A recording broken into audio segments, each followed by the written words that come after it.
Kunja Bihari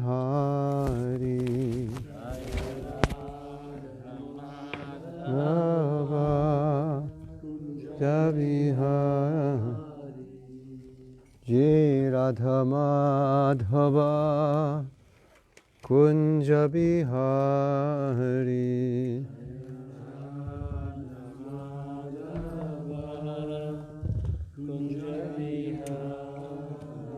Gopi Jana Vallabha Girivaradhari Girivaradhari Gopi Jana Vallabha Girivaradhari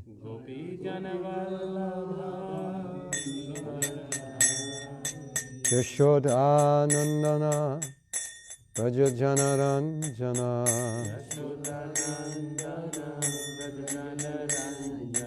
Yashoda Nandana Braja Janaranjana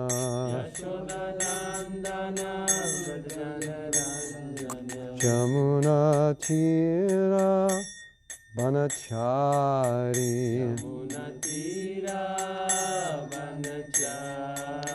Jamuna Tira Vanachari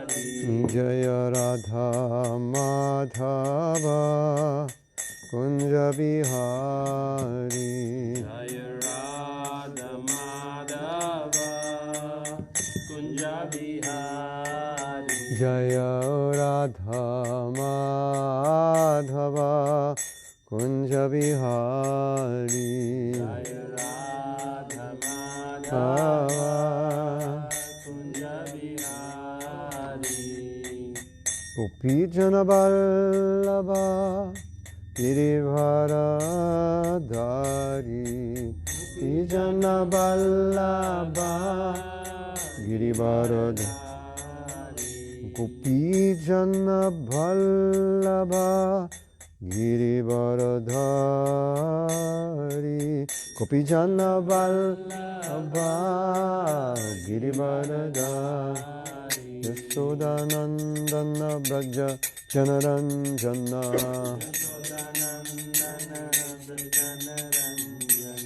Yashodanandana Braja Janaranjana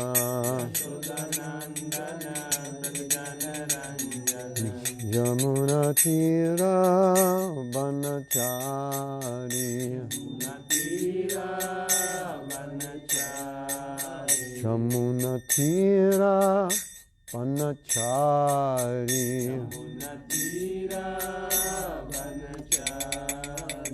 Jaya Radha Madhava Kunja Bihari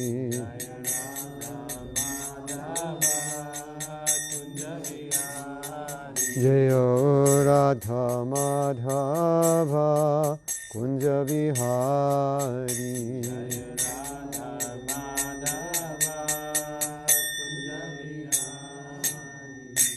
Jai Om Vishnupad Paramahamsa Parivrajak Acharya Astotera Sutta Shishimad His Divine Grace Obay Charanaravinda Bhakti Vedanta Swami Srila Prabhupada Ki Jai Ananta Koti Vaishnava Vrinda Ki Jai ISKCON BVT Founder Acharya Srila Prabhupada Ki Jai Namacharya Srila Haridas Thakur Ki Jai Principal Host Sri Krishna Chaitanya Prabhu Nityananda Shri Advaita Gadadhar Shri Vasari Gaur Bhaktivinoda Ki Jai Shri Shri Radha Krishna Gopa Gopinath Shama Kunda Radha Kundagiri Govardhan Ki Jai Shri Vrindavan Dham Ki Jai Shri Maya Purnavati Dham Ki Jai Ganga Mai Ki Jai Yamuna Mai Ki Jai Bhakti Devi Ki Jai Tulsi Devi Ki Jai Shamaveta Bhakta Vrinda Ki Jai Thai Go Pramanandi All glories to the assembled devotees. All glories to the assembled devotees. All glories to the assembled devotees. All glories to Sri Guru and Gauranga. Nama Om Vishnu Padaya Krishna Prishtaya Bhutale Srimati Bhakti Vedanta Swami Chinamane Namaste Saraswati Deve Gauravani Pachani Visesa Sindhivani Paschati. So we were asked today to speak about Srila Prabhupada Lila in regards to the holy name. And Bhagavad Ashraya was also asked to speak, so maybe he'll be on his way.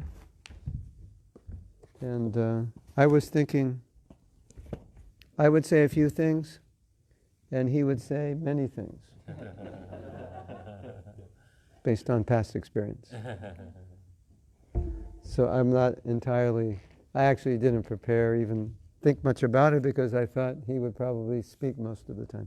But I wanted to read something which is very important for us and very heavy. And this is about chanting our rounds. So yesterday, Bhagavad Srila Prabhu was saying that as we come to Krishna consciousness, we don't want to force ourselves or force anybody to chant 16 rounds, but of course that's the goal. So this is about 16 rounds. Specifically, when Prabhupada spoke about 16 rounds, it was usually in the context of people who had taken initiation, so then it was no longer a debatable issue. It was just, this is what we've committed to do. And so this, I think this must be a letter. Yeah, no, this is an initiation lecture. If you cannot finish 16 rounds, then you must not sleep on that day. You must not eat. Why don't you forget to eat? Why do you forget chanting Hare Krishna? This is negligence, aparad, offense. Rather, you should forget your sleeping and eating and must finish 16 rounds. This is called determination. So, you are welcome to take initiation. But if you are neglectful, if you want to make it a farce, that is your business. I cannot give you any protection. So you can all say, wow, that's heavy. Of course, one interesting phenomena, we could call this a social or historical phenomena, that when we hear this, and we hear other things that Prabhupada has said that seem heavy, in the context of today, it sounds heavier than it did when he said it, because this was just like, yeah, of course. You know, yeah, of course, you know. You can't finish your rounds, don't eat, don't sleep. That was more normal for us to think that way. And one godbrother told a story in which he wasn't finishing his rounds because the temple at that time had a philosophy that, you know, if you have service, then that's more important. So in the name of service, you could not chant your rounds. And there was a mood in those days that the way to get something done was just like stop whatever you're doing and work like 16 hours a day, you know, that way. Instead of dragging it out, we'd just get it done right away. So they would, for example, build a Rath Yatra cart and organize a whole festival in 2 weeks. You know, there's no cart, you'd start building it 2 weeks before, you'd start advertising 2 weeks before, everything you'd start 2 weeks before, and everyone in the temple slept 4 hours a night for 2 weeks and just worked, basically. As long as their eyelids were open, they were working, and and if you were fortunate, you'd get your rounds done. You know, if you could figure out how to sleep 4 hours and work 18 and get your rounds done, you know, somehow you would. But if not, you know, it's service. Service is more important. At least that was being instituted by some leaders. It wasn't Prabhupada's philosophy. It's kind of interesting how, you know, you get the teaching, it goes through the filter, and it comes out your mouth as something different than what went in. Isn't that interesting? You know, 16 rounds most important, goes through the filter. We have to get Rath Yatra together, doesn't matter. Yeah.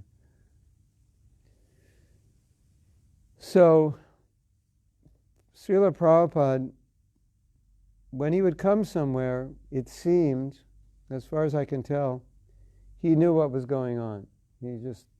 Like sometimes we even know, we can feel, we can look around the temple and go, wait a minute, something's wrong here, or something's right here.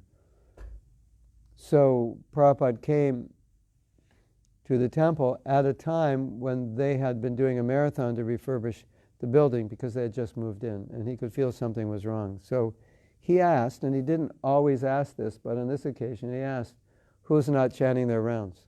Because he sensed that this philosophy was being preached. And so a devotee raised his hand and said, I'm not.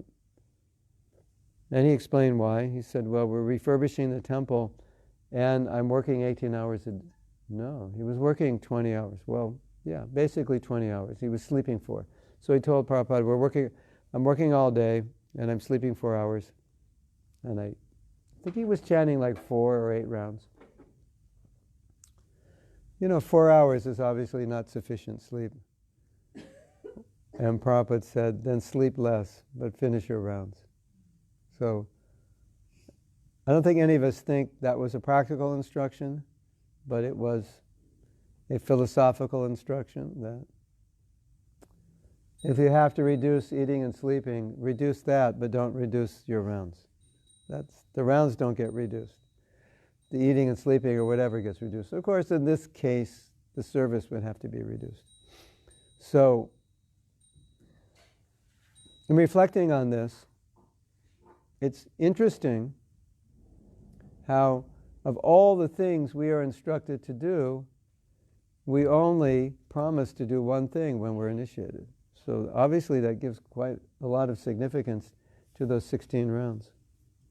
Of course, we're asked not to do 4 things because if we don't if we don't refrain from those 4 things, it's going to undermine our japa. So the whole initiation is Harinama. It's all about chanting. And so we make that vow. And even at second initiation, there's no vow that you have to worship a deity.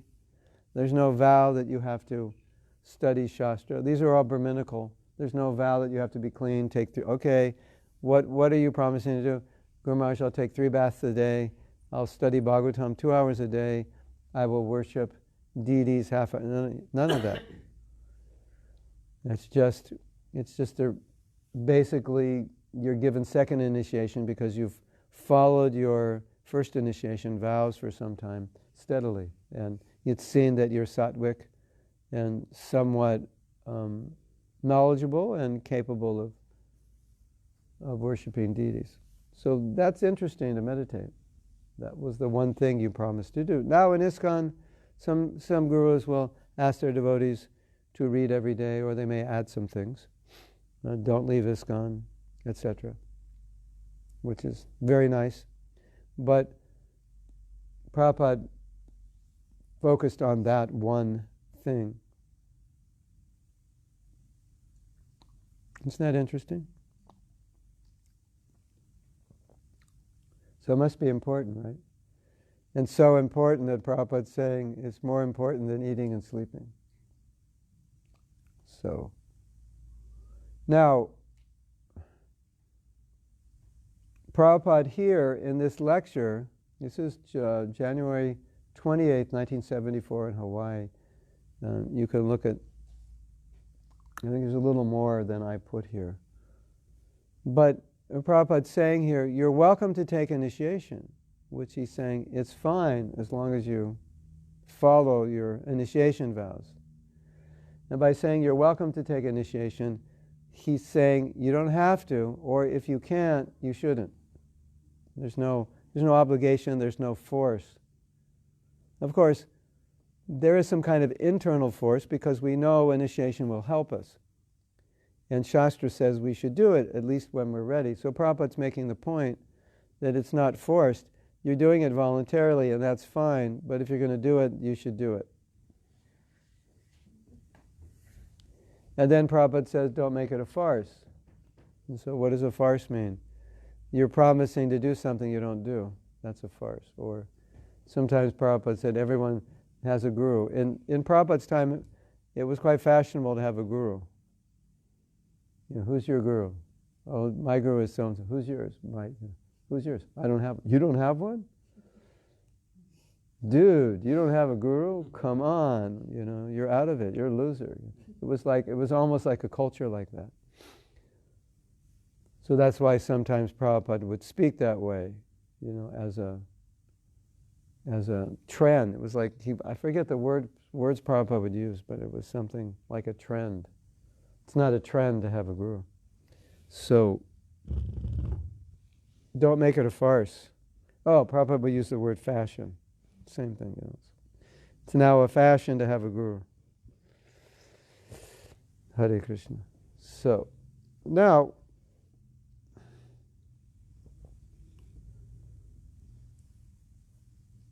what is so important and powerful and also elucidating about the way Prabhupada dealt with this issue is that his view was, don't do it if you can't do it, and if you have committed to do it, then keep committing.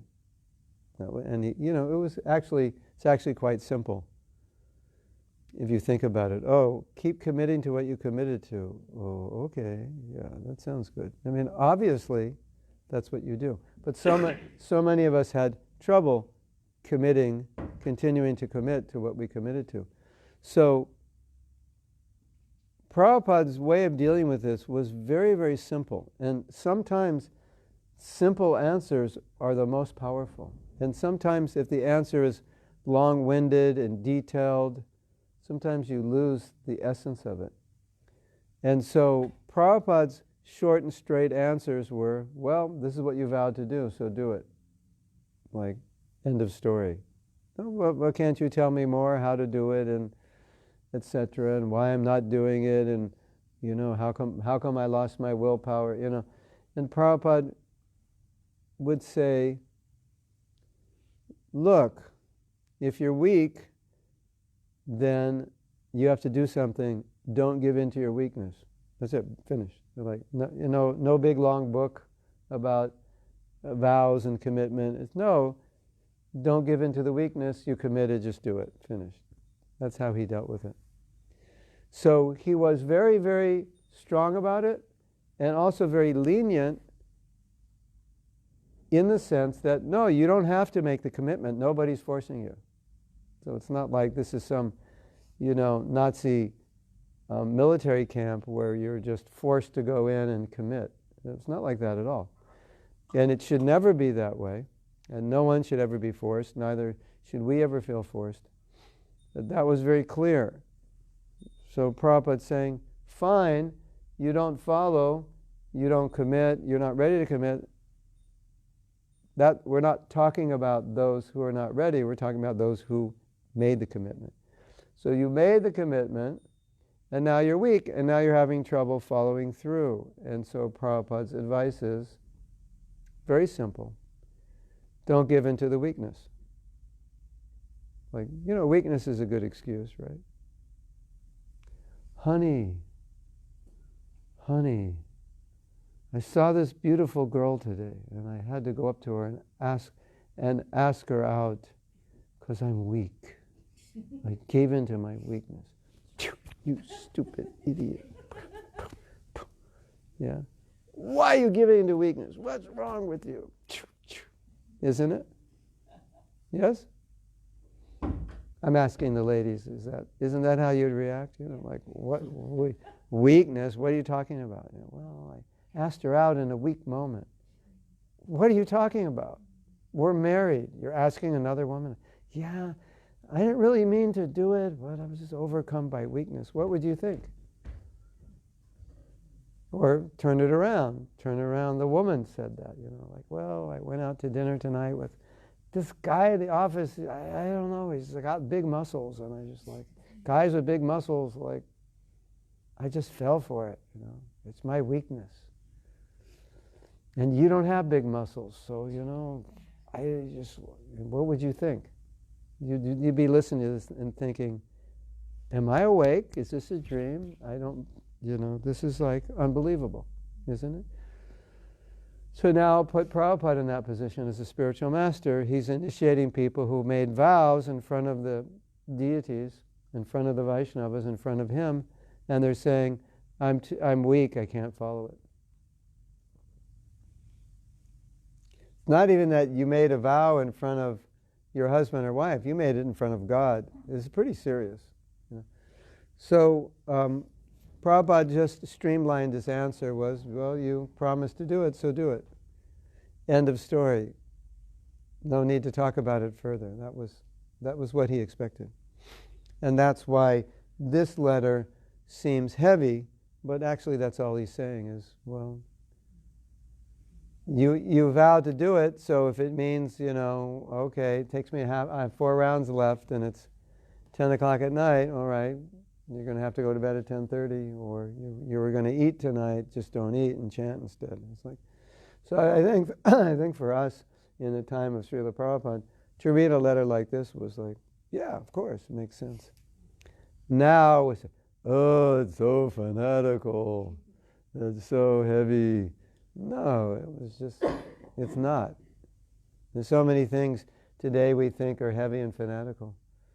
That in those days it was just, no, that's just the way it is. It's what we all did.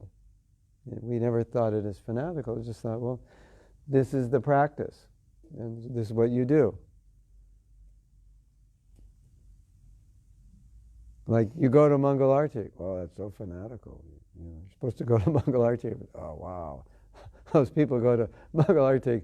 Those are the fanatics.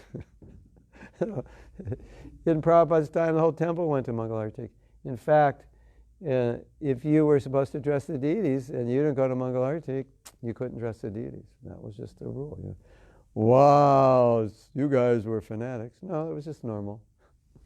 When you think about it, it's just, and even though there was some sense, that maybe by seeing the lifestyle of the devotee, that kind of looked like maybe he's not following the principles. Like, are you or aren't you? Tell us. Because if you're not going on the altar. Fanatical, leave the guy alone.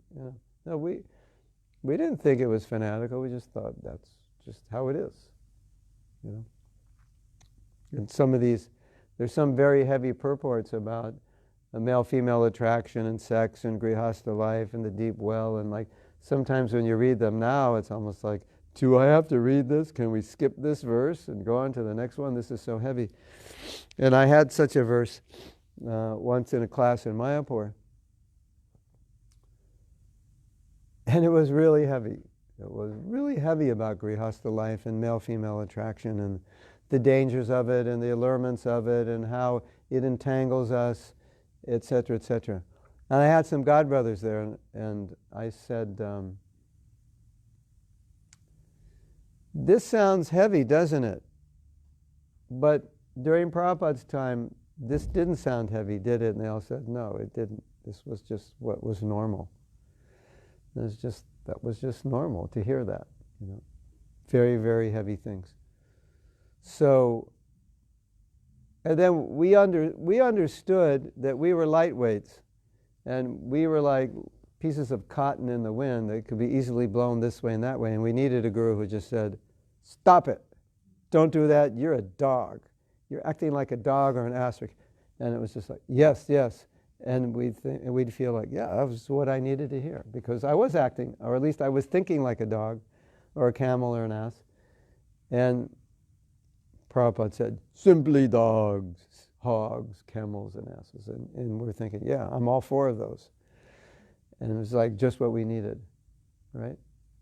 So, when Prabhupada's heavy, we have to understand it's because he knows we need it. And we're very fallen and we're very weak. And sometimes, unless he was very, very hard and heavy, we would just keep falling. And so he was always catching us before we fall with some heavy words, right? And we didn't really think it was heavy. We thought it was like just the medicine we needed. And so we were happy. Now, was that too heavy for you? Was that too fanatical? Yeah. Sometimes I think, wow, am I a fanatic? Look what I just said, I've said you shouldn't eat. Finish your rounds, don't eat. Oh, Mahatma Prabhu is becoming a fanatic. Oh my God. Of course, Prabhupada did say, if you can't finish them today, finish them tomorrow. Okay, that's there also. Now, I was initiated by Prabhupada early on in ISKCON, at least early enough in ISKCON, that Prabhupada chanted on the beads one by one during the ceremony. So he had all our beads, and we'd sit there, and then if Punya Shloka was going to be initiated, Prabhupada would chant one round and say, okay, come, your name is Punya Shloka, Krishna Das. You know, how many rounds? What are the principles? Okay. Next, and then Prabhupada chant the next round. Next person come up. So I can tell you that Prabhupada, I could not chant my rounds as fast as Prabhupada, because I was chanting like, it was about 5 initiates. 1, 2, 3. There was at least 5 or 6 initiates. So I got to try to chant 5 rounds with Prabhupada, but he always finished first. So my calculation was he was chanting about 5-minute rounds. Not that I'm saying it's a race or a standard, but he was chanting 5-minute rounds. That was my experience.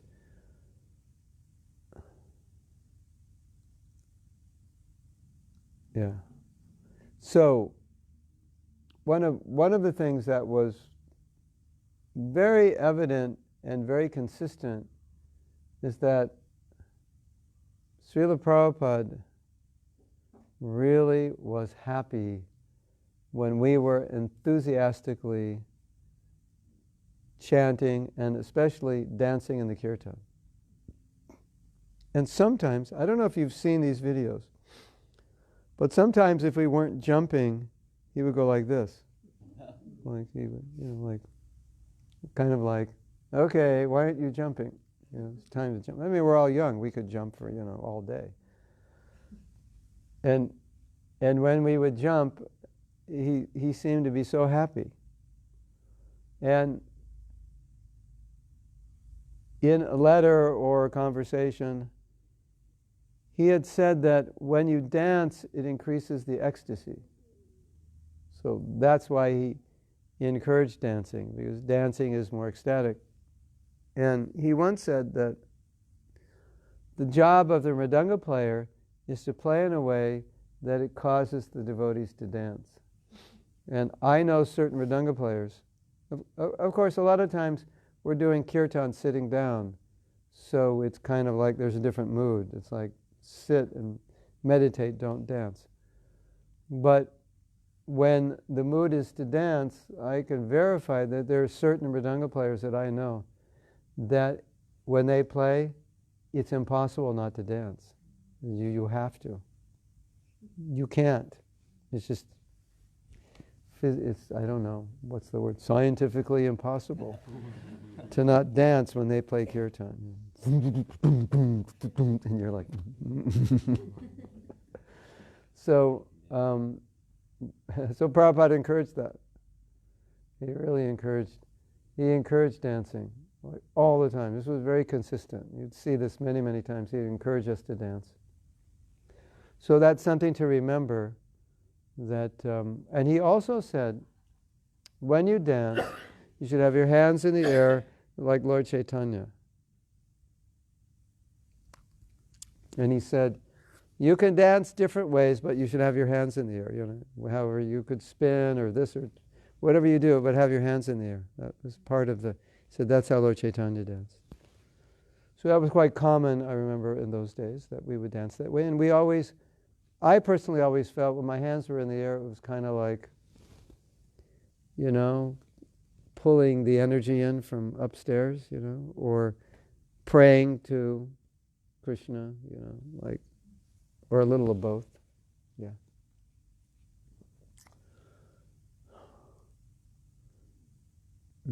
So now I have to think of what to say that I didn't think of what to say, so give me a minute or a few seconds to think about Prabhupada in relation to the holy name.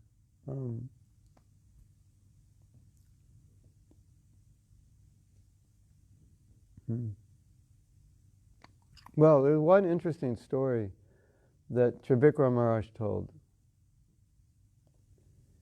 And he was in Prabhupada's room waiting to speak to Prabhupada, and I think Prabhupada was finishing, actually I don't know what he was finishing, it could have been correspondence. Anyway, Prabhupada was finishing some work, and so Trivikram Swami, while he was waiting, was chanting. And then Prabhupada looked up to him and asked him a question. He said, when you chant, are you listening? And I don't know why Prabhupada asked that. Perhaps the way he was chanting sounded like he wasn't focused. Anyway, Trivikram Swami said, yes, Srila Prabhupada, I'm listening while I'm chanting. And Prabhupada said, you should listen to every word when you chant, because this chanting is the essence of our philosophy. And I always found that such an interesting statement. Chanting is the essence of our philosophy, because usually when you think of philosophy, you don't think of a practice as philosophy, do you? You think of philosophy in terms of concepts, ideas, logic, theses, antithesis, synthesis, analysis, critical, what do they call it? Critical thinking. That's generally how you think of philosophy. There may be other ways, but it's all, you're thinking of philosophy in terms of what's going on in the mind. And Prabhupada's saying, chanting is the essence of our philosophy. Isn't that an interesting statement? Chanting is, so someone meets you on the street. So what is your philosophy? Chant Hare Krishna. That's our philosophy. You should chant Hare Krishna. And there's a beautiful story I recently heard.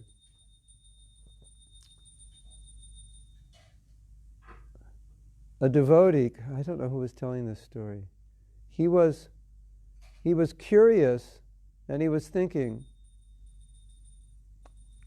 I wonder if Prabhupada ever succinctly put the whole mission and philosophy of Krishna consciousness into a few words. And so this devotee was asking different disciples of Prabhupada, have you ever heard Prabhupada succinctly describe what is the mission of ISKCON? And he finally met a devotee who said, yes, I actually asked Prabhupada this question. And he said, Prabhupada, could you put the essence of Krishna consciousness into a few words? Like, what is our mission in a few words? And Prabhupada said, chant Hare Krishna, distribute Hare Krishna. That's the mission. And so we could also say, that's the essence of our philosophy. Chant Hare Krishna, distribute Hare Krishna. Isn't that interesting? And I'd like to tell you a story, personal story. The more that I was going more deeply into my japa, and the more I was facilitating workshops and attending retreats, the more I was seeing power in the holy name that I had not yet accessed. And it was making an impression on me in relation to how we should spread Krishna consciousness. Because I teach many seminars, and the one seminar that's the easiest to teach is the one on japa, because basically all I have to do is help devotees chant better japa, and the japa does everything. So it's like a magic pill. Whereas in other workshops, you have to work with what you're trying to do, the transformation you're trying to get, create your own steps and process, how they'll go through it, what they must understand, etc. Where with japa, it's basically, okay, here's how to chant better rounds, let's chant. And then everyone has good experiences with japa, and then everything transforms through the japa. So, and sometimes it would happen very quickly. I would just say a few things about japa, kind of reframe the way we look at it, and then devotees would chant and have these really, really powerful experiences. So I'm seeing this and I'm thinking, wow, look what we have. There's so many movements, and they're teaching so much transformation this way and breathing that way and mindfulness this way, and none of that's as powerful as what I'm seeing the holy name do. And I'm seeing this, workshop after workshop, and in my own life and my own transformation. So I began thinking, if we could just get people to chant japa and chant it well every day, pretty much their material life would be destroyed by that process. So pretty much they would become Krishna conscious. It has to happen. It can't not happen if people are chanting every day and they're not making offenses. So that inspired me to not just chant Hare Krishna and distribute Hare Krishna, but to get people to actually chant japa. Not just, okay, come, we're having Kirtan. Okay, what about after the Kirtan? What are you going to do tomorrow morning? Why not keep the Kirtan going? Why not take some beads and chant? So we started a project called the Mantra Project, and it was based around getting people to commit to daily japa because of this experience I had. Why let people go? Why not create something where they could commit? Would you commit to one round? Would you commit to 108 mantras every day? This is a project. We want to get thousands of people chanting. It's going to change the world. It's going to change your life. So we developed a project like that, and we're starting to do it in the Gold Coast now. So that's where it came from. Just this, I just wanted to share this. It's not like you have to do the project, but just the idea that when people are interested, if we can get them to commit to japa, this would make a huge difference. And that's our tradition, Sankapurvaka, that you count a certain number of rounds. Shishigoni Tai Ki Jai. Like we heard yesterday in the japa workshop that Sri Chaitanya Mahaprabhu, when he was invited for lunch, he would only eat at the home of someone who was a lakh Ishvara. Lakh is 100,000 names. It comes out to 58 rounds, not 64, something like that. We say 64, 1 lakh, but 1 lakh is a little less. But anyway, that was a standard. Are you chanting japa? That was just like, you're a devotee, are you chanting japa? So I just wanted to share that. That's something to think about when we're cultivating new people. And many, many times when I would cultivate new people, even brand new people, I would teach them how to chant japa from day one, ground zero. Would you like to learn to meditate? Okay, sure. Okay, here's the beads. Here's how you do it. And we would chant together. And right off the street, fresh off the sidewalk, they would chant japa and have beautiful experiences. Oh, would you like to take this home? Every Saturday we meet together, we chant japa, and you go to our website, there's courses on japa to support your japa. So that was the idea of the Mantra Project. We would support japa. Get people involved in japa and support it, because if they do it every day, they're going to become Krishna conscious. And people who are interested in spiritual life need a spiritual practice. I'm into spiritual life, but what's your practice? So, I go to Kirtan once a week. No, what's your daily practice? Oh, I do yoga, but aside from that, so japa is a practice you can add. Do yoga, chant japa, and so forth. And then here we have Prabhupada saying, if you chant 16 rounds, you go back to Godhead. Wow, that's amazing. Isn't it? And Prabhupada's saying, you have 24 hours, so this only takes 2. So what's the big deal? Prabhupada said that. He didn't say what's the big deal, but he implied that. You have 24 hours, you sleep 8, you work 8, that's only 16. There's 8 more, so out of those 8, what's the problem? You just give 2, you still have 6 left. So he saw it as something very simple and very practical. And sometimes he said, each of you, I have 5,000 disciples, so each you, my disciples, you become guru, you have 10,000 disciples.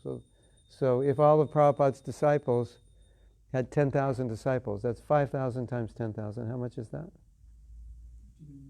50 million. It's a lot of japa beads.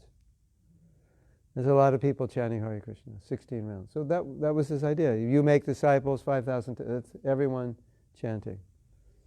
So, something else that I realize about our connection with the Holy Name and Prabhupada giving it to us was that you have to, if we could put ourselves in Prabhupada's shoes, Prabhupada's now dealing with people, hippies in New York, and he never met people like that in his whole life.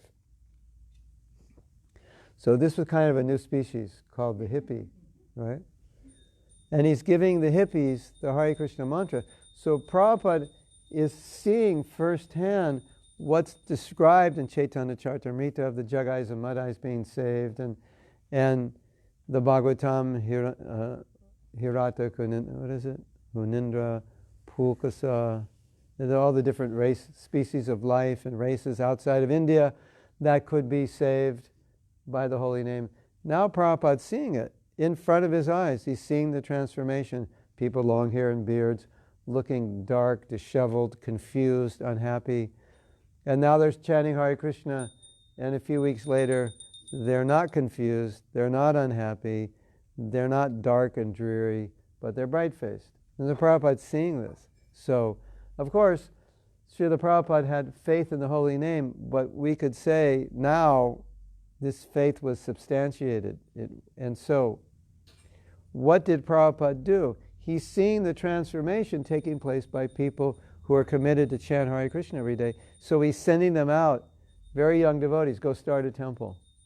And one would think, how could you send out people who've only been a devotee a year or sometimes less to go to a new city to start a temple? They don't know that much. And so my personal realization is, well, Prabhupada saw what the holy name was doing. If chanted properly, if you follow the regular principles, if you hear Bhagavatam regularly and you give the holy name to other people, it will have its effect. And so Prabhupada saw that. So, okay, look at how powerful the holy name is. We can send young devotees out to different cities around the world. They can give other people the holy name. It will have the same effect on other people. And we can spread Krishna consciousness all over the world if we just chant Hare Krishna properly and set the example, give it to other people. So it's the same idea that I was saying. I have experience with the holy name. We see how it works. And we have faith. If people do it, it's going to transform their life. I also have experience that in encouraging people to chant, and when they take it seriously, we naturally encourage them, well, gradually you should come to chant 16. And I have experience of several people who I encouraged to chant 16 who would finally write me or see me after the first day of 16, and they would say it was incredible. It was like a game changer that I did 16. So that also builds faith in the holy name. When we see people changing, when we see them telling us, well, I started chanting 16, everything's different, I'm so detached, I don't like the things I used to like, I'm so much happier, I used to be totally depressed, and I don't do this anymore and that anymore, and we just see, wow, the holy name works, it's powerful. So, we have this weapon. Nobody has this weapon, or very few organizations have the weapon of the holy name. And so we have it, we should use it. Especially use it on yourself first. And if we use it on ourselves, then we have experience of how it works, so then it gives us faith that yes, I should give it to others because look how it's working on me. And if I can convince others to chant and I can help them chant quality rounds, then it's going to work on them. So that faith comes from our own practice. Vice versa, if we're not chanting properly, we won't have that experience, then why would we be enthused to give that experience to others? We'd think, well, I don't know if the holy name works, it's not working on me. So, I've got doubts about asking people to chant 16 rounds, because look at me, I'm still a mess, and I'm still attached, and I'm not that happy actually, etc., etc. So that's a problem, it's definitely a problem. You agree? Yes? That's definitely a problem. So, Prabhupada's mantra, chant Hare Krishna, share Hare Krishna. Right. So you chant Hare Krishna and you get the realization of the power of the holy name. You get affected by the holy name. It's changing your life. It's making you happy. Naturally, you want to share it.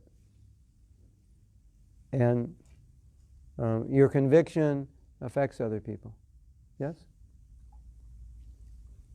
Chant Hare Krishna, share Hare Krishna. So I was a temple president when I was young, so I also had experience that even in spite of all of our inexperience as devotees and inexperience materially as managers, organizers, we had a lot of faith in the holy name, and we went out every day on the street. It was normal. We were on the street from about 11 a.m. to 6 p.m., 6 days a week, in addition to Mangal Artik and evening Artik. So, you could say we were doing Kirtan, maybe 7 hours a day.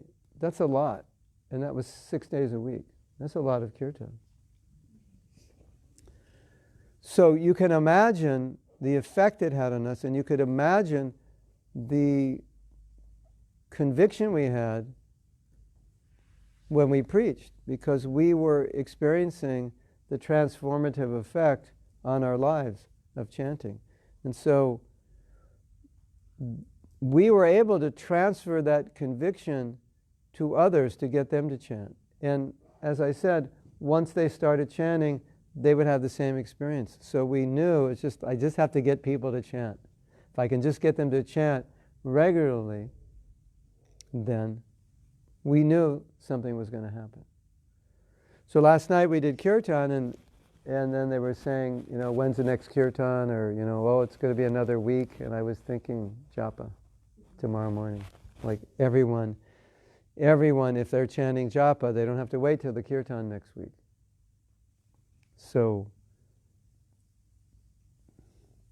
otherwise, how could it be that Prabhupada was willing to send very young devotees around the world? Because they were equipped with faith in the holy name. And so Prabhupada knew, if they have faith in the holy name, they can give that faith to others. And if others have faith in the holy name, when they chant it, they're all going to be transformed. They're all going to be devotees, and they're all going to be sincere. And what you find is that during those early days of the movement, devotees, they didn't live their life as if they were new devotees. They lived their life more like they'd been devotees for lifetimes. And it didn't seem so unusual to us then, but when I look back at it now and reflect on the fact that some devotees joined, the next day they're on Harinama, they're going out every day. In a few weeks, they acted like they'd been devotees their whole life. They were just so inspired, and they had so many realizations, and they had such a strong desire to give Krishna consciousness, and it was amazing to see that. It was a very, very fast process, and it was like the fish just got back in the water and he knew how to swim. And although he'd been living on the land for 20 years, once you threw him in the water, he was like, oh yeah, we eat this way, we breathe this way, we swim this way. It was crazy. It was and for some devotees, it was almost instantaneously. They got the holy name and they just chanted incredible japa, like the first day they moved into the temple. It was amazing. It was like, wow, that the holy name was so powerful, you could adapt to this lifestyle extremely quickly, as if you've been doing it your whole life. That's what was happening. So my realization was, Prabhupada was seeing this firsthand and saying, okay, this is working. If we get the holy name out, every town and village, then we can make the world Krishna conscious. And if my disciples have faith in the holy name and they're willing to follow the principles, then even as young devotees, they can go out and build faith in others, because faith is the price you pay for chanting purely. So if they have faith, they can create faith. And then the people who they preach to will have faith, that they can create faith. So that was Prabhupada's, there's a purport like this where Prabhupada explains how Krishna consciousness expands. One devotee sees another devotee, gets inspired, chants, then the next devotee, it just keeps expanding. So that's how the Krishna consciousness movement expanded. When I was a new devotee, what was happening was any temple that had a sufficient number of devotees would donate devotees to go open the next temple. So it was like, could you give a devotee? Can you give? So it was always this was always happening. New temple, get enough devotees, take 4. New temple, get enough devotees, take 4. New temple, get enough. That's how it went. It was amazing. And who are the new devotees? 9 months, 8 months. One case, 6 months. Devotee was temple president. We said yesterday, Charu, 2 weeks. That was an exception. But 6 months to a year was kind of like, okay, you've been here for 6 months, time to go start a temple. And because that was a culture, said, okay, and we knew what to do. It was pretty simple. You just go on the street and you do Harinam Sankirtan and you sell BTGs. That's what we were doing. It's very straightforward. And it's just single men, so we don't need a school, we don't need marriage counseling, we don't, and we don't really need any counseling. It's just a bunch of young men chanting all day. No, even if you need counseling, there wasn't any time to do it. So, it was very, very simple. And that was the formula that worked. And that's why Prabhupada could send us out around the world, because if there's 4 young brahmacharis who have faith in the holy name, that's all what was needed. They didn't have to be very advanced or anything, it was just they had faith, they'd go out and chant. They'd give that faith to others, get them to chant.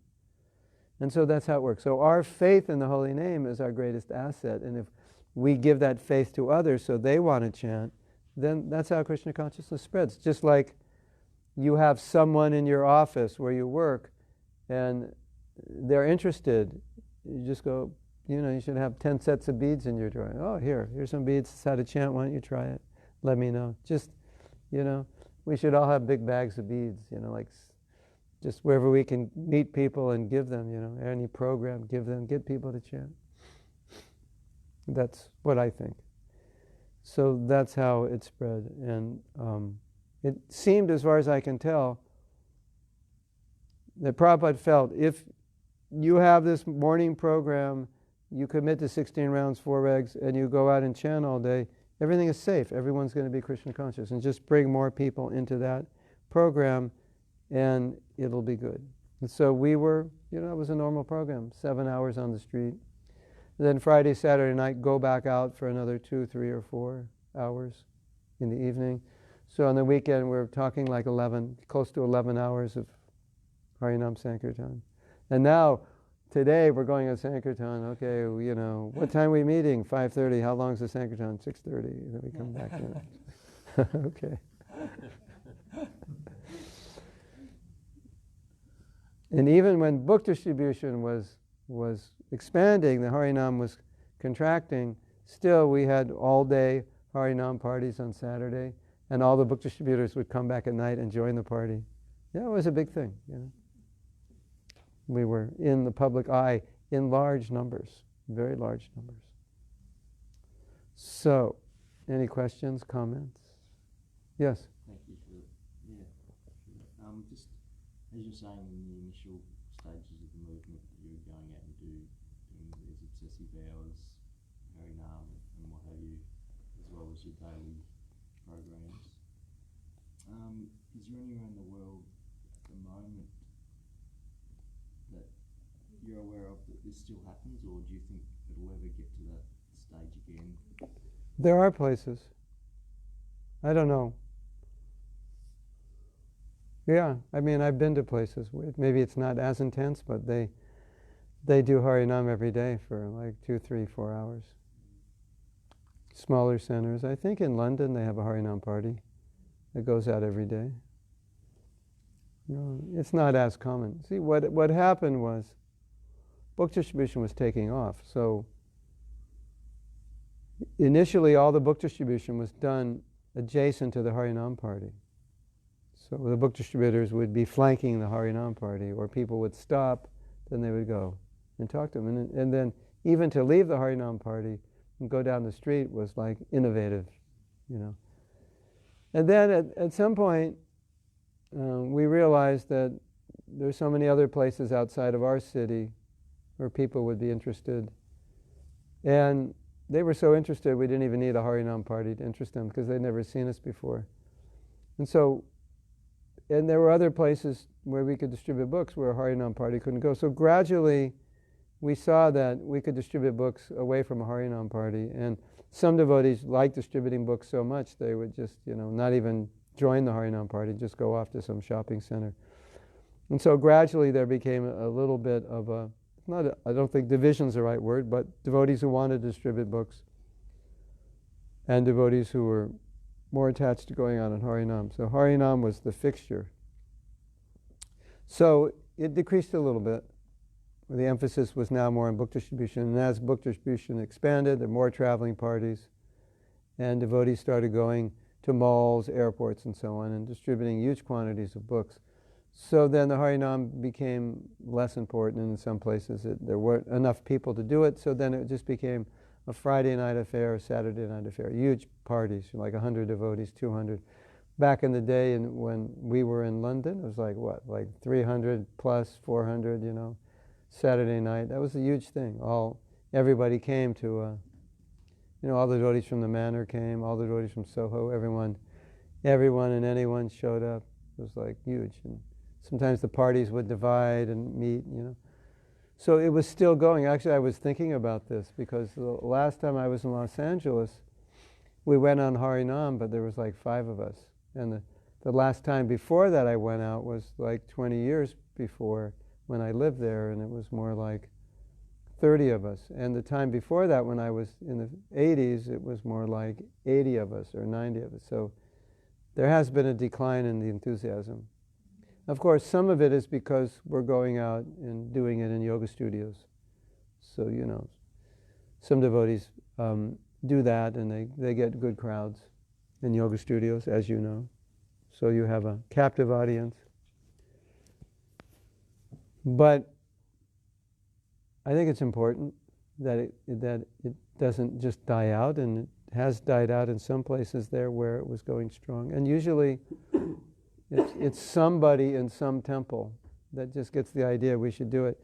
There's a friend of mine, and he told me a few years ago that he started doing Harinam every day in Los Angeles. You get few devotees, few mothers like that. And he said it was just amazing. And usually when you do that, people say, "Where have you been? I haven't seen you in like 50 years. Of course, those people are all 70 years old. The rest of the people have no idea who we are. But the older people, "Hey, where have you been?"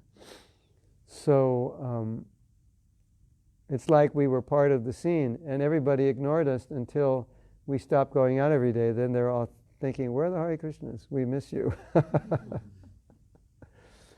Sometimes it's like that, You feel unloved until you don't show up and realize that now people miss you. So it was, but it's also interesting that Harinam, when it wasn't working in India, when the devotees first went, people weren't responding to it because they found out that it was common that beggars would do Harinam to collect money. So then Prabhupada said, then don't go out. So Prabhupada wasn't attached, he was attached to what would work. So that's interesting, isn't it? That he, it was 1970 or 71 when that was the main activity. Okay, let me tell you a little something. It's like our preaching in those days was wherever you go, you do Harinam. Because as I was saying, we were doing it all day. So the first group of devotees, you can see a video, I think they landed in Iraq or Iran. Is it, anybody know? Cairo, Egypt, yeah. And so there was all kinds of racial violence, etc. Devotees don't read papers or anything, so there's all this tension. And they got off at the tarmac to wait for a plane, and they just started doing kirtan, and there's all these military policemen like with their guns. They don't know what they're doing. They had their guns. Yeah. So that just shows that that's what, we didn't just sit around. It was just Harinam. It was like a habit. Wherever you go, you do Harinam. And you might, you have a Harinam party, you're going home, and we have to buy some groceries. So one devotee shops, the rest of the devotees are just in the parking lot do Harinam. It was just, that was just normal. That's what we did. I got arrested. Our whole group got arrested because we were in Las Vegas, and we were doing Harinam, and the casinos. This was when was it? 1976 or 75. The casinos didn't like it. They wanted to get rid of us, and they couldn't legally get rid of us. So we had parked our van in one of the casino parking lots, one of the hotel parking lots, because there was nowhere else to park. And so, you do Harinam, and our program was always you do Harinam all the way back to the van. But we were on now private property in the parking lot, and they arrested the whole party. And we were in jail overnight. All the men, the women, separate jails, separate cells, yeah. So that's just what we did, Okay, go back to the van, chant. We always chant. We just never stop chanting. Even in Cairo airport, during a time of violence, what are we supposed to do here? Do kirtan. Prabhupada come to the airport, kirtan, huge kirtan. Through the airport, huge kirtan. Into the car, huge kirtan. When we greet him at the temple, huge kirtan. One time, this is 1969, this should be December 1969, I went out on Harinam with the Los Angeles temple. That's the Friday night, Saturday night Harinam. They go out about 8 o'clock, 8:30, and they come back at between midnight and 1 o'clock. And Prabhupada was so enlivened by the Harinam party that he wanted to see it. So he drove out from the temple to Hollywood. Maybe it's like a 20-minute drive, 20, 25 minutes, like 5 miles or something. He drove out, and he just drove up, and in his car, and he's like looking at the Harinam party. He wanted to see it. Fortunately, I was there. I got to see Prabhupada coming. So that was ISKCON in those days. It was Harinam. And then Vishnu John and Tamal Krishna Maharaj, they took it out to colleges and state fairs around the country.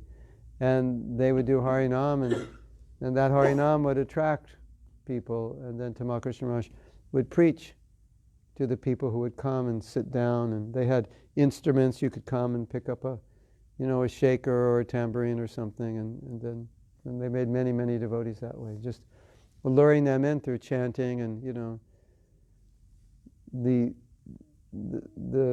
a person who's just on campus, doesn't go to school, nothing to do, would sit down and chant and like that. And Tamal Krishna Maharaj would preach to them.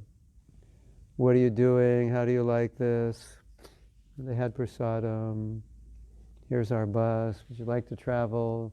We travel all over the country, and I was going to ask about the Radha Damodar. Yeah, he lured people in.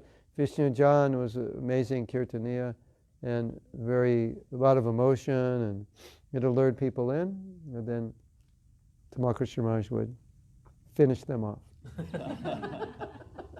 Fill them with prasadam, and talk to them, and if anyone was interested and was really looking for spiritual life, which in that time in history they were, then he would definitely find them and not let them go. He'd make it hard for them to leave. Why don't you come with us, stay tonight, we're just going to the next city, just stay a week, and after a week, we're just going to the next city, why don't you just come with us, and after a week, we're going to the next city, why don't you just shave up, and so that's how it worked. But you have to understand that in that era, there were plenty of people ready for that. It really wouldn't work so well now. But in that era, there were people who were looking for something. It's like they were actually looking, and so when they found Krishna consciousness, it's like, okay.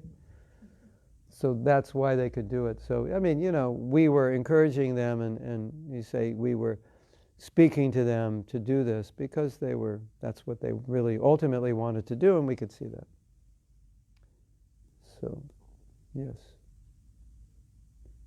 Then, here's a story about Harinam and the Radha Damodar party. So the Radha Damodar party had lots of book distributors all over the country, maybe 100 or so. And sometimes when you're out alone with a few men in the middle of nowhere doing books all day, you don't really have a morning program. You sleep in your van, you get up, take a bucket, take a shower, get back in the van, chant your rounds, it's freezing cold, and then you go out all day, and all day during the week means mostly it's housewives. 90+% you're talking to housewives, and you're a young brahmachari. So, it can be tough. So they had Vishnu Swami, and devotees would call up when they had a problem, and he would sing a bhajan to them to solve their problem. That's how he did it. Kabbe habe bolo, say, and they hear the bhajan, and they go, okay, I'm good. And then they go back out. That was their counseling. Through bhajan or through kirtan, Vishnu Swami's kirtan. He had so much bhakti. It was just amazing. So much of his bhakti came through the kirtan. So that's how it worked. I mean, as far as Radha Damodar, Tamal Krishna Maharaj was the bad cop, and Vishnu was the good cop. So Tamal Krishna Maharaj would, sometimes be really heavy. Then they come crying to Vishnu and he'd, be like the mother. It's okay, don't worry. So that's how it worked. And the new devotees would go on the college program, and they would do kirtan all day. And at some point they would start distributing books. So that kirtan was an integral part of their program, and it helped make many devotees. And one of the things we saw, I can't say today, but one of the things we saw in those days, everybody saw this, when the kirtan got minimized, the number of people joining was minimized. We put focus on book distribution, and book distribution was being distributed largely in places where we didn't have temples, or like airports where most of those people weren't even from that city. It wasn't in the likely places. Like I spent a lot of time in Los Angeles, and there were certain areas where the hip people went, or the cool people, or the hippies, alternative areas. And some devotees would go door to door in those areas, and they'd meet amazing people. Like Venice Beach was one of those places where we have Rath Yatra. Just a lot of alternative people. I used to do door to door in Venice, knock on the door, people just to come in. Can you show us how to chant? Can you do kirtan? That was the mood. So when you would do kirtan in these areas, we were always making devotees. When the kirtan stopped, the number of devotees stopped. Do you have that experience? Yeah, we always tried to have a Harinam party out on Oxford Street, giving out invitations to a lunch program. And it always attracted people. Yeah, exactly. Yeah, and also a book distributor in Western dress, you don't know what he is or who he is, so it's, but a Harinam party is like, okay, this is something. You either love it or you hate it. But in those days, it was like, being strange was like a good thing. Nowadays, we can reflect on the best ways to do it. But definitely we saw that. And, Harinam parties, which were stationary, same people were seeing us, and especially in places where people were more inclined to spirituality. That was in certain colleges. When I was in Los Angeles, I don't know when, maybe it was the mid-90s, I was preaching at the universities. And there was this one school, which I swear every student in the school was interested. It was just like, nobody could figure it out, but you'd go there and they go, have you seen this book? And I go, no, it's about this. Oh, I'm interested. Next person, have you seen this? It's from India. Oh, I'm interested. So there were places like that. So obviously, we would focus, do more programs there, events, festivals, and like that. So that's our experience. That was, I'm just remembering this now. I actually forgot. This was definitely our experience. When Harinam decreased, the number of people joining decreased. We had this experience once. I'm in Vancouver. This must have been 1971.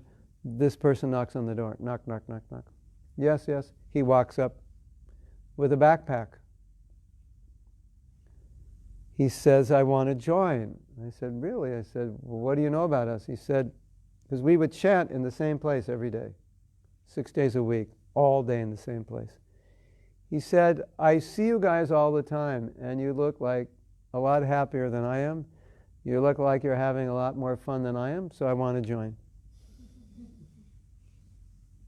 1970, Not in 2019, it might not happen, but...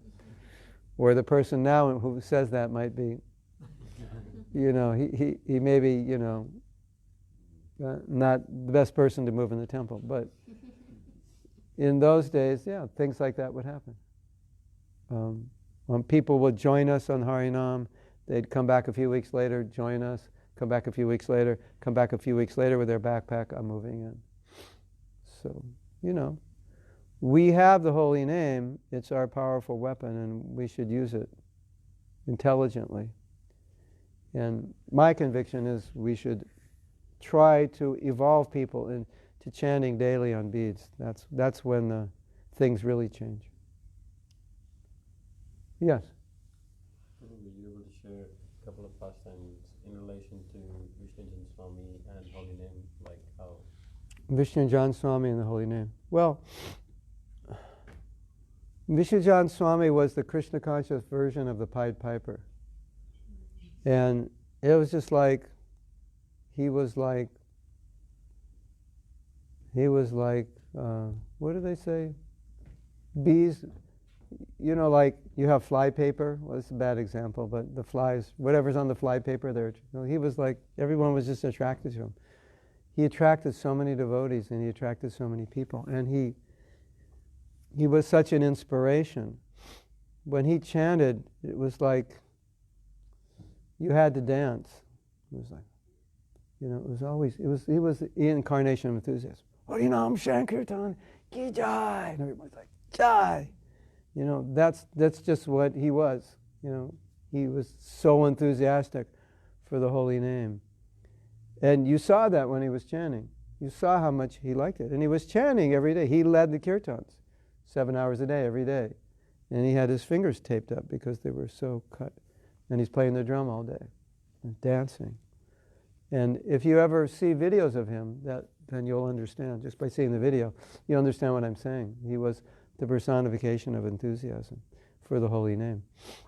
And like Jayananda, it attracted people. He was just attractive. Someone who's attracted to Krishna is attractive. Someone who's enthusiastic to serve Krishna enthuses others. And so many people wanted to be with him and chant with him. And I was there in Los Angeles when he was there. I didn't live there, but I visited there, and he was basically the light bulb that was lighting up that temple. It was just, he was, the mascot in those days. And a lot of devotion. He was very devotional in how he did everything, and how he chanted and worshipped his deities. I think once I heard Niranjan Maharaj, Niranjan Maharaj, he said that when he went and heard Vishnu Jan Swami's Kirtan, he was sitting there, and when he saw how happy he was when chanting, he said, if this is what it means to be Krishna conscious, I win, that's it. That's a great point. That is a great point.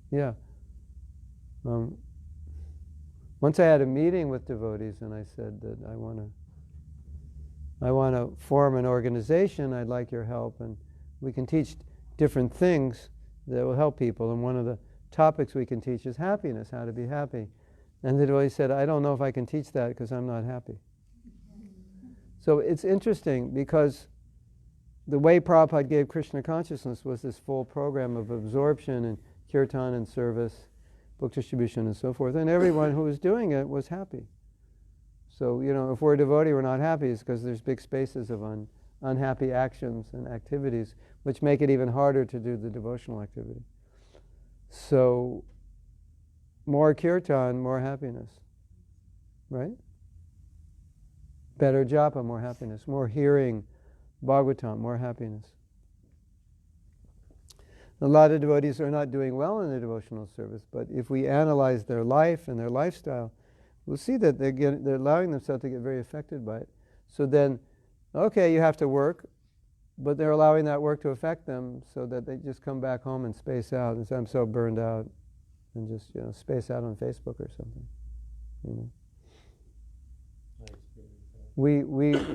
I wanted to design an app. It turns your phone off at a certain time, and even if you turn it on, it'll just go off. So like you set it, 7 p.m. to 9 a.m. and if someone calls and whatever, it just goes off. Once you set it, and then this little boy, Nimai, said, actually there is an app like that. So yeah, maybe we should get it. Put it on a computer, iPads, iPhones. So if you add enough Krishna in your life, then everything is sweet and beautiful. And I was, at one point I was very busy maintaining my family, and I had started a business, and I had some devotees working for me. And the problem with business is when it goes well, you have to work harder. Like, oh, Prabhu, I'm so busy, what are you doing? I'm counting my money, it takes me all day, Like I make so much money, it takes me all day to account for it, And you think that's funny, but it actually happened to me. Like the business went better than I wanted it to. Like I didn't need that much money, and so it took more work to deal with it. I had accountants and, this and that, and, it was funny. And I used to pray to Krishna, you make the business not so good, because there's too much work. So, and at one point, I was feeling like this is really not what I'm supposed to be doing, spending my time doing business. My business is to be teaching. And one of the things that was really painful for me is that for 30 years before I started this business, I was full-time devotee. I was engaged full-time. Even though I was a grihasta, I was still engaged full-time. And then we bought a house, bought a car, and we had our child, and so we needed money, and we started the business. And after about 10 or 15 years of doing that, I was just praying to Krishna, please, please help me, so that I can engage full-time in devotional service. And gradually Krishna helped. So I think that's important. When you look at your life and you see the situation you're in, and if it's not exactly where you want to be, you have to ask yourself, how did I get into this situation? Because these were my choices. Could I make other choices? And so Krishna helped me. And the way he helped me was 2008, the economy, my business went down the tubes. Harder I worked, less money we made. And it got to the point where, like, why even have it? It's so much work and so little money. So I couldn't even run it any. So he forced me. It was my desire. Of course, you know what it's like. We have a hard time changing, so he just crashed it. So I had no alternative. I'm happy he crashed it. 2008 was a conspiracy between me and Krishna. So we can also, have that desire if we feel we're not engaged enough, we don't have enough time. You pray to Krishna, please, I want. There's a beautiful story I told last week. The temple president in Houston, Texas, the very nice devotee, and I think there was a period of time when he had earned enough income where he didn't have to work, but all good things come to an end. And so he had to get a job again. And he'd been the temple president for, at this point, maybe 15 or 20 years, or more. And then he found a job as a person who services machines or calibrates machines. I don't know what kind of machines. So he sits in an office and he waits for the machine to break down, and then they call him and then he fixes it, right? Some days it doesn't break down. And his work is from 4 a.m. to noon. And he said, either I have no work or I have very little work, so I just chant my rounds and I read Bhagavatam. And then I come back at noon and I have the whole day to run the temple. So it's obvious where his heart is, and it's obvious that Krishna reciprocated, made that arrangement. That, isn't it? So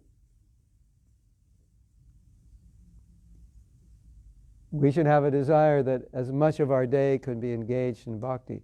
Because if we don't, there's a tendency that we'll just want to work ourselves up the corporate ladder into a position where we're working harder and harder. And buying bigger and bigger things and paying more and more bills and having to work harder and harder. You know that trap. Get a better job, oh, I can buy a better house, Then, working to get the next level and I can buy a better car, this and that. And then you get fired. And now you got to pay for the better car and the better house. Well, now what do you. So, these are things to meditate on. Okay? Anything else? Yes? My question is related to etiquette with japa. So sometimes when we are chanting our round and our beads, and we enter the temple room, is it good to bow down with hands inside? I've heard that it's not, but I'm not certain. Bow down with your hand. Well, the proper way to do obeisances is to put both hands on the ground. Because I was told that when you bow down, you put your hands on the ground, that signifies you're holding onto the feet of your Guru, or Srila Prabhupada. So whether you're doing full dandavats or panchanga, 1, 2, 3, 4, 5, you should have both hands on the ground, and you don't want your bag to touch the ground. So some people put the bag down, some people throw the bag behind them, some hold the bag in their hand so it doesn't touch the ground. Yes. So many times we end up bowing down with one hand inside. Yeah, but then you have to keep that hand off the ground. The bag shouldn't touch the ground. So it's all right if we have to do that? No, just take your hand out of your bag and hold your bag so it doesn't touch the ground, or put it down. Yeah, you'd never want your bag to touch the ground. Okay? Yes. I was just reflecting on what you were saying about when Srila Prabhupada shared and how you all accepted that we must chant our rounds with determination and must not eat or sleep unless the rounds are chanted. Speaking for myself sometimes, when it's prasadam time and I haven't chanted my rounds, I think, oh well, if I don't go and have prasadam, that's prasadam aparad, so it's just so I'm honoring prasadam, I'm not just eating, like I justify. I can share a nice story.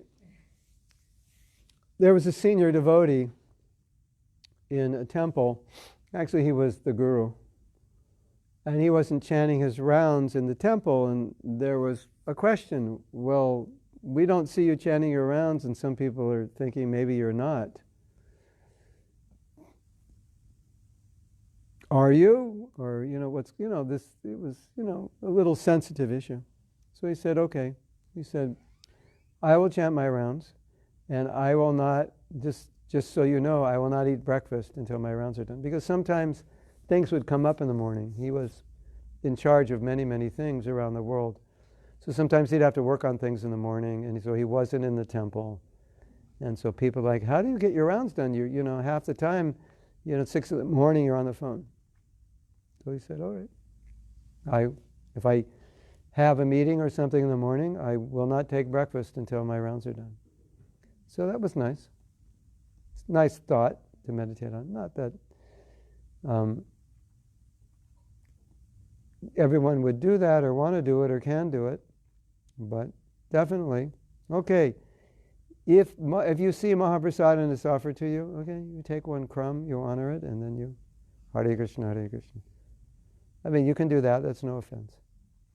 Vishnu John, whenever the plate would come out, he would pay obeisances to it. He said, it's Mahaprasad, it's Krishna, and he'd pay obeisances. Not, the prasadam would just go in the deity kitchen. It wasn't that he was eating it, you just see it. So you can pay obeisances to the plate, then you're good. You've honored. I have honored prasadam by paying obeisances to the plate. This is my new weight loss program. A new way to honor prasadam. Yes. So now it's time to honor prasadam. Thank you very much. Srila Prabhupada ki jai, Go Premanandi. Hare Bol. Grace Mahatma Prabhu ki jai.